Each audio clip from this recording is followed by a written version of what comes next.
There's this dude that my buddy Larry knows, and I can say his name because he's been on the channel before through the podcast.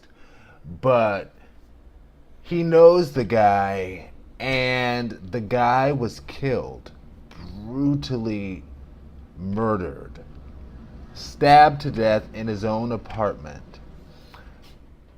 A gay guy. He was 27 years old.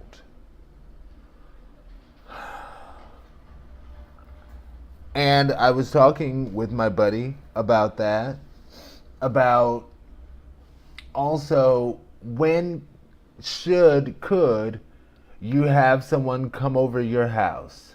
When could you go over somebody's house? Because he was saying that he used to think, well, if I invite a dude over my house, at least I'll know that when he arrives, it's not like somebody's gonna pop out of the closet at me, and next thing you know, that's the end of me. But this happened in this dude's own apartment. So he's like, I guess even inviting somebody over, and I'm not trying to make my friend seem like a slut or somebody like he always invites dudes over, but of the two options, inviting somebody over or going to their house, the preference was inviting somebody over on the rare occasion when that would be done. But it's like you can't even be safe doing that. And I know I was already on the fence about inviting people over where I live now, honestly.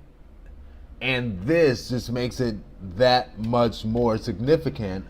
But it makes me not even really want to visit a dude at his house.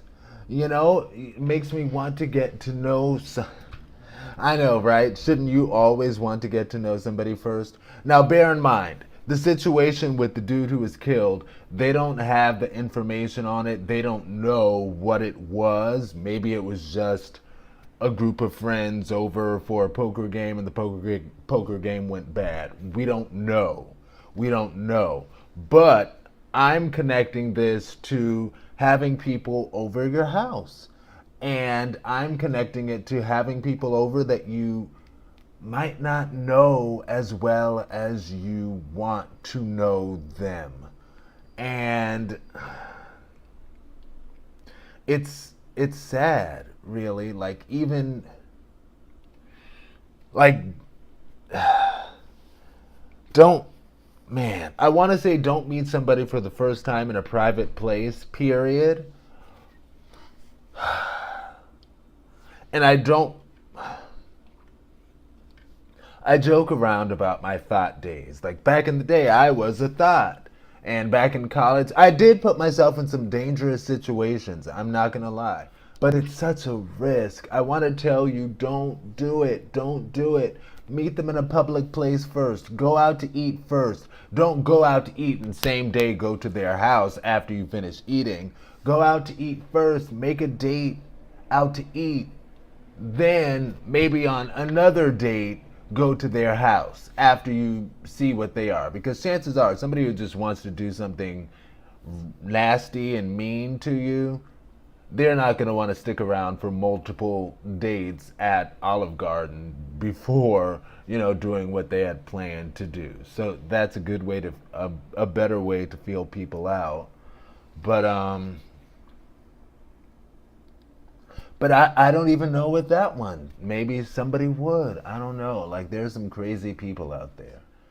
I want to make this point. This point needs to be hammered home.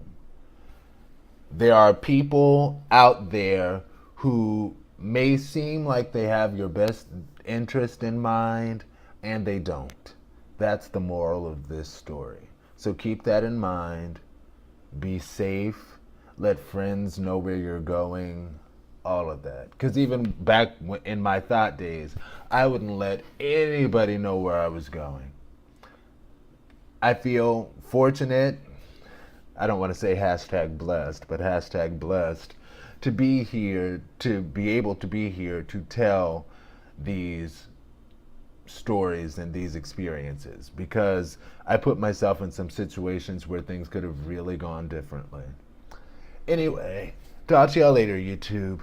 Peace, be blessed, be safe.